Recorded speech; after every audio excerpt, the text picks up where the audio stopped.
காஞ்சிபுரம் மாவட்டம் திருப்போரூரில் மறுமலர்ச்சி பயணம் மேற்கொண்டுள்ள மதிமுக பொதுச் செயலாளர் வைகோ உரையாற்றி வருகிறார். அதன் நேரடி காட்சிகளை இப்போது பார்க்கலாம்.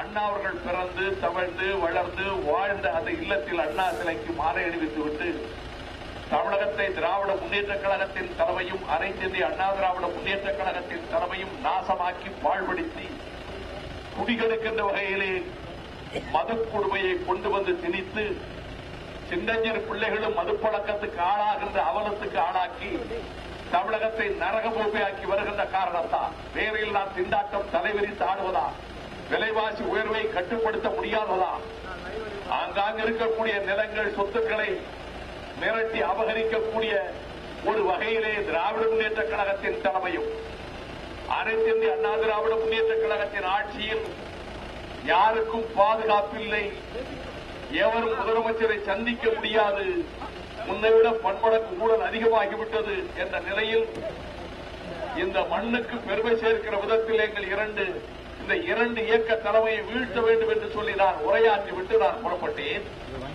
நான் பிரச்சாரத்துக்கு புறப்படுவதற்கு முன்பு விடுதலை சிறுத்தைகள் கட்சியுடைய நிறுவன தலைவர் என்னுடைய இனிய சகோதரர் திருமாவளவன் அவர்கள் எனக்கு வாழ்த்து சொன்னார்கள்.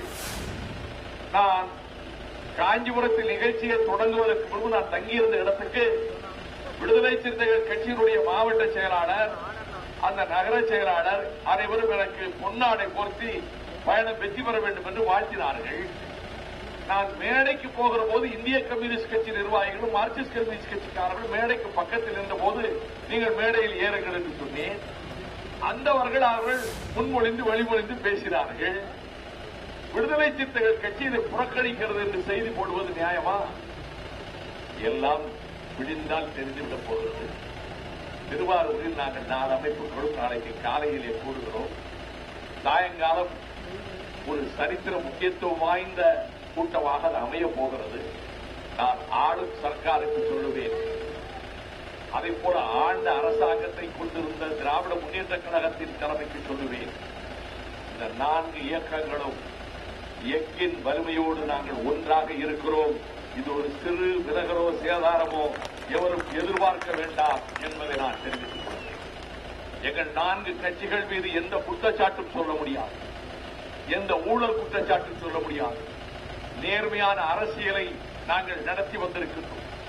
எனவே இந்த சுற்றுப்பயணத்தின் நோக்கம் தமிழகத்தில் இன்றைக்கு ஏற்பட்டிருக்கக்கூடிய நிலைமை, இந்த ஆட்சியில் உயிர்களுக்கு பாதுகாப்பில்லை, விஷ்ணுபிரியா கொலை செய்யப்பட்டாரா அல்லது தற்கொலைக்கு நிர்பந்திக்கப்பட்டாரா, மிகப்பெரிய கேள்விக்குறி எழுந்திருக்கிறது. கோகுல்ராஜ் கொடூரமாக கொலை செய்யப்பட்டு கிடந்தாரே, அந்த கொலையாளிகளை, உண்மை கொலையாளிகளை இந்த அரசு ஏன் கண்டுபிடிக்க முடியவில்லை?